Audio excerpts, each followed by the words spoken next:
यासीन आपसे मुखातिब है। नाजरीन, खैबर पख्तूनख्वा की सियासत में एक ऐसा दरवाज़ा खुल गया है जिसके दोनों तरफ अलग अलग कहानियां खड़ी हैं।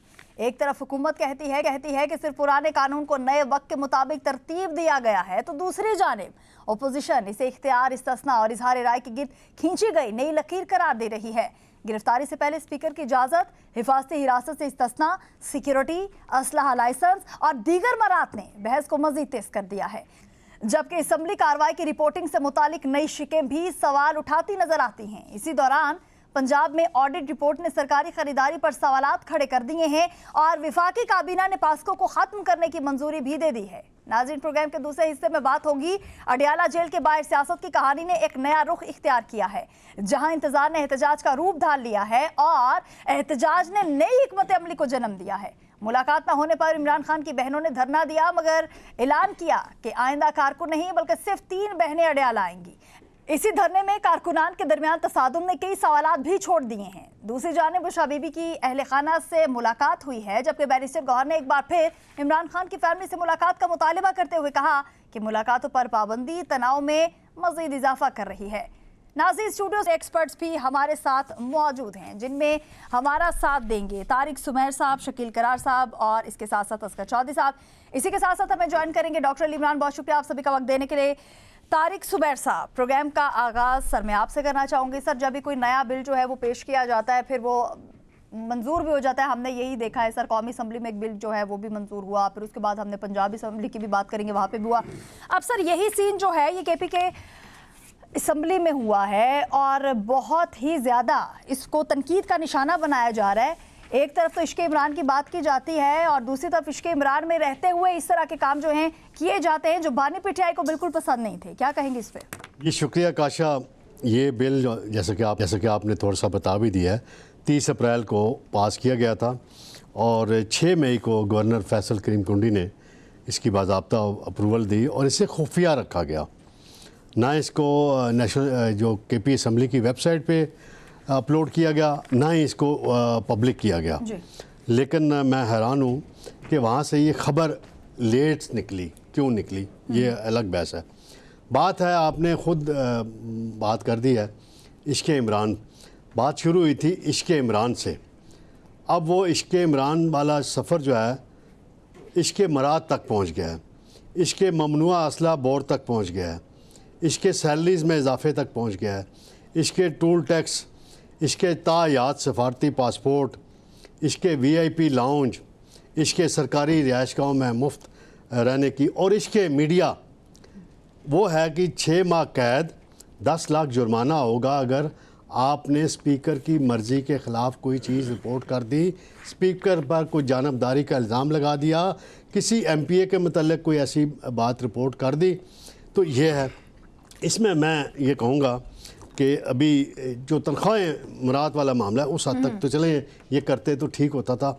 इसमें 4-5 चीज़ें बहुत ऐसी हैं जो बिल्कुल भी नहीं होनी चाहिए। इसमें कोई किसी को ताहयात की, यहाँ पे आइनी तरमीम हुई थी ना, तो 2 शख्सियात को ताहयात इस्तिस्ना दिया गया, तो उस पे PTI के बयानात रिकॉर्ड में कितना उन्होंने शोर शराबा। कौन सा PTI की सुन ली गई थी? उन्होंने एहतजाज किया था ना, तो यहाँ पे तायात पासपोर्ट की क्या बात है। अभी इकबाल अफरीदी के बेटे का वाक़या हुआ है ना कि नेशनल असम्बली के वो मेंबर हैं, उनके बेटे ने असाइलम लिया बाहर, तो उसका भी फॉरेन ऑफिस में केस सारा पड़ा हुआ है। असल बात है कि मरात के मामले में हुकूमत हो, अपोजिशन हो, PTI हो, नून लीग हो, पीपल्स पार्टी हो, सब इकट्ठे हो जाते हैं। इसमें जो पासपोर्ट का पहलू है, जो पासपोर्ट के इजरा की बात की गई है, वो अमेंडमेंट दाखिल की है फैसल करीम कुंडी के भाई हैं अहमद करीम कुंडी, उन्होंने वो अमेंडमेंट दी। अब इसको खुफिया रखने का पर्पज़ क्या था जी आपने? फिर अभी जो सैलरी है मुतात अंदाजे में गुफ्तगू कर रहा हूँ, स्पीकर की है 3,75,000, वज़रा की है 2,75,000। अब नए बिल के तहत ये बढ़ के 6 से 7 लाख हो जाएंगी। और यहाँ नेशनल असम्बली में जो बिल पास किया गया था उसमें जो MNAs की सैलरी है और सैनेटर्स की 5 लाख की गई थी, वज़रा की 2,25,000 से बढ़ा के 5 लाख की गई थी, जिस पे हमने बड़े एतराज़ उठाए थे, बड़े एहतजाज किया था। स्पीकर की सैलरी भी बड़ी थी, चेयरमैन सेनेट की बड़ी थी, उसमें भी बड़ी बातें आई थी। असल बात है कि इनका फोकस जो था सोहेल अफरीदी का, वो ये था